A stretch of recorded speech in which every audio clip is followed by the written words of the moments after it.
Hey guys, welcome to Victory is Yours channel. Today I have come up with a new video in a series called Confused Words, है ना?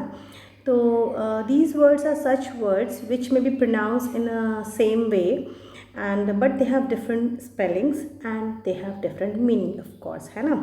So let's look a few words, and these words are very basic English words, and then if you give me a good response with this video I shall bring up with higher standard English words. Okay, so let's begin.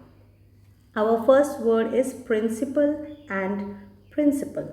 ठीक है, तो आप यहाँ देख पा रहे हैं कि फर्स्ट जो प्रिंसिपल लिखा हुआ वो उसमें PAL है लास्ट में, है ना?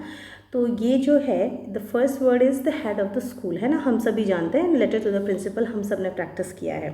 The second word belongs to principle in science. Science में जब प्रिंसिपल लिखते हैं तो what does it mean? It means a general law, a basic rule, और it is some kind of theorem. ठीक है, अब आप कैसे याद रखेंगे कौन सा प्रिंसिपल कहाँ लिखना? I give you a simple minute सा ट्रिक, है ना? तो हेड ऑफ द स्कूल जो होते हैं वो स्कूल के एडमिनिस्ट्रेशन को देखते हैं. ठीक है, so he takes up the, he looks after the administration. तो जो ए वाला प्रिंसिपल है, A is for administration. So you will always remember wherever you need to write somebody who is chief of the organization or head of the school or something like that, so there comes the principal with A. Okay, now for science related work or theories, then you have E, है ना? E for electron, है ना? So electron is always a matter a part of science. तो you can always remember कि जो principal E से and होता है वो साइंस के रेफरेंस पे लिखा जाएगा, जो प्रिंसिपल A से के साथ है वो principal head of the school के रेफरेंस में लिखा जाएगा. Okay, now let's see the next word. Next word is there and there. Again pronunciation बिल्कुल सेम है बट स्पेलिंग्स में फ़र्क है, and of course their usage में भी फ़र्क है. सो THEIR, देयर. देयर का मतलब होता है जो किसी और को बिलोंग करता है ना, इट बिलोंग्स टू देम, है ना? Belonging to someone else. और THERE, there. There is a place of position, the thing is kept over there, है ना? वो चीज़ वहाँ रखी है. ठीक है, तो now you will not confuse. Next is then and than. Okay, तो अब यहाँ पे प्रोनाउंसिएशन में भी हल्का फ़र्क है, देन एंड दैन, है ना? थोड़ा सा एक्सेंट है. तो देन जो ई वाला है उसका मतलब है नेक्स्ट, है ना? तो आप ऐसे याद रख सकते हो कि नेक्स्ट में भी ई आता है, और देन जो नेक्स्ट मतलब है ना, कहना है इसके बाद, व्हाट देन, है ना? देन व्हाट, या then what did she do और व्हाट डिड ही सैड, है ना? देन तो मीन्स इसके बाद उसने तब क्या कहा, उस समय, तब, है ना? Next, after that, at that point of time. तो ये समथिंग रिलेटेड टू टाइम या नेक्स्ट या बारी के बारे में है. Then THAN, then. दैन का है यूज़ तब होता है जब हम दो चीज़ों के बीच में कंपैरिजन करते हैं ना. This is less than that, the milk is thicker than water, है ना? तो यहाँ पे हम कंपैरिजन करते हैं. Okay, so next word is heaven and heaven. Now heaven तो हम सभी को पता है स्वर्ग, है ना? Just one word for that, a place where the God is assume to be living in religious text. ठीक है, तो हेवन वो एक प्लेस हो गई, स्वर्ग. लेकिन I guess 60-70% people are not aware with the word heaven. Heaven is a word which means a place where you find refuge, है ना? तो जब कभी हेवन वर्ड लिखा होता है और जिसको हेवन हेवन वर्ड नहीं पता है तो उनको लगता है कि oh this is a spelling mistake, it's an error, but not, है ना? तो कंटेक्स्ट आप देखेंगे कि वहाँ पे हेवन है या हेवन है. ठीक है, तो हेवन मीन्स स्वर्ग, we all know, and heaven means a place where you get relief, rescue, refuge और some kind of sense of safety, है ना? So that's it. Then comes physics and physique. It's not much to be confused with the spelling, but people mix up the pronunciation, इसलिए मैंने यहाँ पे ये word use लाया है list में. फिजिक्स हमें सभी को पता है, is a branch of science which deals with natural forces, light, sound, electricity, etcetera etcetera. Okay, then is next is physique. Okay, QUE, physique. So physique means होता है किसी की body shape, body figure. Okay, तो इसलिए form, size, है ना, shape of persons, body build, है ना?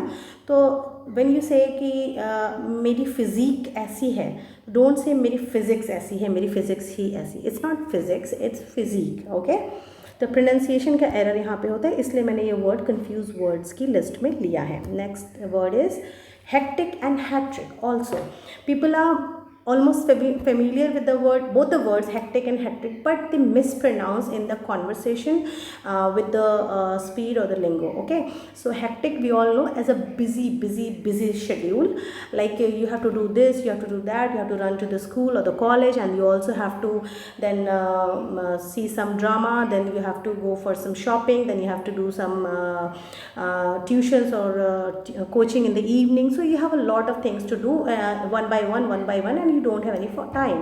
So you say I have a hectic schedule today. But hat-trick we all know, as in the cricket and other games, it's 3 points a goal scored by a player in the same game. Okay, so hectic and hat-trick. Okay, so mind the pronunciation over here. Next word is excess and SS. So first excess जो है ई x वाला, वो है आप ऐसे याद कर सकते हो उसको कि उसका मतलब है एक्सट्रीम, है ना, to which is something more, है ना, बहुत ज़्यादा क्वांटिटी में है, it's more than the requirement, more too much, है ना. तो आप उसको ऐसे याद कर लो कि एक्सट्रीम वर्ड में ई एक्स आता है और ये जो ई एक्स है ये एक्सेस वो वाला है. ठीक है, तो लाइक दैट थोड़ा सा कोरिलेशन आप दिमाग में आप बैठा सकते हो if you are too much confuse with the words. Then access ACC वाला जो access है, it's like do you have the access to the computer file, है ना, means आपको permission है, you have that अथॉरिटी, है ना. तो यहाँ पे एक्सेस का मतलब है अ वे ऑफ एंट्री और अ चांस और राइट टू यूज़, है ना. तो राइट टू यूज़ या अधिकार, है ना. Do you have access to that room, do you have an access to that building, है ना. तो I don't have any access to the locker in the building, है ना. तो इस तरह कुछ भी एनीथिंग जिसका भी है, तो यहाँ पे सेंस है कि मुझे परमिशन है या नहीं है, अधिकार है या नहीं है, मेरे पास उसका रास्ता है कि नहीं है. Okay, now the third is assess is assessment form. आप ऐसे याद रख सकते हो ना, you say that assessment sheet आ गई है या असेसमेंट होना है या असेसमेंट फॉर्म भरना है ना. तो इट्स इवैल्यूएशन टू जज, टू डिसाइड द वैल्यू, है ना, जिसको कहते हैं ना आंकना, मूल्य का निर्धारण करना. Okay, so let's see the next word is accept and accept. Both the pronunciation are same but spellings and meanings are different. ACCEPT, accept is to accept the thing, it's to agree, to yes, to say something, to approve, है ना, जिसको कहते हैं ना कि I accept the proposal, यानी कि मैं उस प्रपोजल को स्वीकार करती हूँ या मैं उस पर हाँ कहती हूँ या मेरी उस पर सहमति है. ओके, then comes accept, ई एक्स. अब आप इसको ऐसे याद कर सकते हो कि ई एक्स में जो एक्स है that is a sign of cross, है ना. तो जब हम किसी चीज़ को नो कहना चाहते हैं या कुछ ऐसा है तो वहाँ पे हम एक्स मतलब क्रॉस लगा देते हैं. तो you can just keep that mind कि इसमें क्रॉस आता है तो it means not including somebody और समथिंग, है ना. कि like we all had fun except she, है ना, मीन्स हम सब ने वहाँ पे बहुत इन्जॉय किया, लेकिन शी या कोई भी टीना मीना गीता सीता हुएवर वो है उसको वहाँ पे कोई फन नहीं हुआ. तो एक्सेप्ट हर, है ना, उसके सिवा बाकी सब ने किया. तो किसी एक को छोड़ के, किसी एक के सिवा, है ना. I like all the fruits except bananas. ठीक है, तो मुझे केले के सिवा बाकी सारे फ्रूट्स पसंद हैं. Okay, I hope now you understand what I mean to say. Next is stationary and stationery. Now first stationery में जहाँ ए है उसका मतलब है विच इज़ नॉट मूविंग, है ना. जैसे कि जो कोई भी चीज़ है, कोई भी मूविंग ऑब्जेक्ट है और अब वो नहीं मूव कर रहा है. स्पेशली ये वर्ड जब हम फिज़िक्स में लिखते हैं थियरम्स एंड चीज़ें, तो वहाँ पे स्टेशनरी ऑब्जेक्ट, स्टेशनरी ये, स्टेशनरी वो, इस टाइप की चीज़ें लिखते हैं, तो वहाँ पे ये स्टेशनरी है. एंड नेक्स्ट ई वाला स्टेशनरी जो है वो ये है जो pencil, paper, rubber, copy, anything of the writing materials. Okay, so अब आप इसको याद कैसे करेंगे. तो जो ई वाला स्टेशनरी है वहाँ पे आप ऐसे याद कर सकते कि राइटिंग में भी ई आता है ना, राइट, है ना, WRITE, राइट. एंड स्टेशनरी जो ई वाला है वो भी राइट करने के लिए ही यूज़ होता है. ओके, तो इस तरह से अगर आप थोड़ा सा कोरिलेट कर लेंगे तो आपके कन्फ्यूजन नहीं होंगे. एंड धीरे धीरे प्रैक्टिस करते करते with the passage of time, with the passage of the usage of the words more frequently, you will get into your these words and spellings will get into your subconscious mind. So next word is affect and effect. Okay, so affect is something to influence someone, something, change in a particular way, है ना, असर डालना. This has a negative tone. ठीक है, तो ये है कि this corona or covid pandemic has affected lots of lives of people, है ना, बहुत से लोगों की ज़िंदगियों को इसने असर डाला है, बहुत अफेक्ट किया है. And effect is a noun, it is a change और रिजल्ट और एंड रिजल्ट, है ना. तो आप ऐसे याद रखो कि जब एंड रिजल्ट की बात हो रही तो आप इफेक्ट वर्ड यूज़ करोगे, EFFECT, sorry, EFFECT. Effect is related to end result, है ना. ई से इफेक्ट है और ई से एंड रिजल्ट है. ठीक, तो इस तरीके से आप इसको देख सकते हैं. Next word is desert and dessert. तो यहाँ पे थोड़ा सा प्रोनाउंसिएशन में भी हल्का सा फ़र्क है. डेजर्ट इज़ रेगिस्तान and dessert is the sweet dish served after the meal. और एक और डेजर्ट होता है टू लीव फॉर एवर, है ना. तो आप उसको भी ऐसे याद कर सकते हो कि आपने किसी चीज़ को या किसी पर्सन को हमेशा के लिए छोड़ दिया, and you just abandon that thing और पर्सन इन डेजर्ट्स, है ना. तो रेगिस्तान में आपने छोड़ दिया, तो वो भी एक वर्ड है desert, to leave forever, है ना, टू जस्ट abandon. हाँ, then next word is bear. ठीक है. सो इस जबकि जो सेकेंड नंबर का बेयर है उसको भी हम लोग बेयर ही बोलते हैं, बट थोड़ा सा फ़र्क होता है. Bare and bear are same and the bear is different.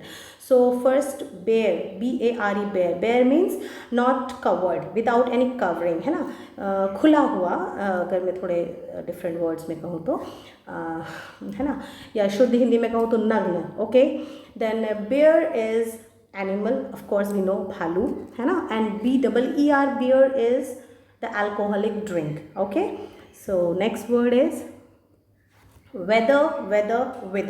So weather is whether you're doing or not, है ना. यदि, अगर, मगर वाला जहाँ पे थोड़ा सा confusion है, थोड़ा सा whether she will agree or not, है ना, जहाँ पे choice आ जाती है. तो weather का मतलब है asking for some doubt between two situations or two possibilities. ठीक है. and the next weather is मौसम, है ना. मौसम, lovely मौसम, summer, winter, rain, anything. then comes wither is झड़ना, है ना, withering. the diary's cover is withering off, है ना, वो झड़ रहा है, तो wither. okay, next is advise and advice. okay, so advise and advice. so advice is now means जो सलाह आपने दी, the piece of advice you give. ठीक, तो आप जो किसी को कहते हैं to tell someone that what he और शी शुड डू. ठीक है, एडवाइस, है ना. लेकिन जब आप किसी को एडवाइस दे रहे होते हैं तो जो देने की क्रिया है, द वर्ब, है ना, the whole action of saying those things is advice. ठीक है, तो जो ऊपर वाला है एडवाइस सी के साथ वो नाउन है, जो नीचे है एस के साथ वो वर्ब है. ओके, तो जो सलाह आपने दी, एग्जैक्टली दैट सलाह इज एडवाइस. एंड आपने जो दी, जो आपने ये किया, this whole action of advising is मतलब advice. Okay, so she advised, तो क्या हो जाएगा, एस, है ना, क्योंकि उसने ये किया, कहा, दिस इज एन एक्शन, तो इसलिए. Next is born and born. So born तो वी ऑल नो एग्जिस्टेंस, है ना, बर्थ वाला बॉर्न होता है. एंड बॉर्न जो नेक्स्ट है ई के साथ जो एंड हो रहा है, that means carried by something as mention. जैसे कहते हैं ना, water borne disease, air borne disease, है ना. तो कैसे वो मतलब फैल रही है, तो मतलब वाटर बॉर्न का मतलब है पानी के द्वारा वो प्रवाहित हो रही है या फैल रही है. एयर बॉर्न मतलब हवा से वो फैल रही है. Okay, now you understand. then is next is practice and practice. again जो सी के साथ है वो नाउन है, the action, the usual way of doing something, एक हैबिट है ना, तरीका, जिसको सिंपली कह सकते हैं कि ये तरीका है, प्रैक्टिस है. जैसे कहते हैं रिलीजियस प्रैक्टिसेस, तो वहाँ पे सी वाला प्रैक्टिस आएगा. And when you say practice, like I practice football every day, तो वो है अभ्यास, है ना. You do that every day to get the what you say expertise, तो वो है वर्ब, है ना, वो एक्शन है, to do an activity regularly. Okay, so S वाला वर्ब है, सी वाला नाउन है. Okay, next is birth and birth. so BIRTH, birth, we all know happy birthday to you. So that's it. And berth, BERTH, berth is used in trains, है ना. मेरी नीचे की berth है, मेरी ऊपर की berth है. We all had that conversation every now and then whenever we travel. Okay. So next is beside and besides. Beside is किसी चीज़ के बगल में या किसी व्यक्ति के बगल में. She sits beside me, है ना, वो मेरे बगल में बैठती है. And besides means इसके अलावा. Okay. तो besides I like this, besides this मतलब इसके साथ ये भी. Okay.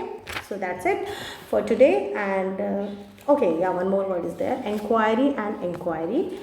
So yeah, there is another word, inquiry and enquiry. So both are used to ask or seek an information, but the first one is formal, very formal, usually used in writings, है ना.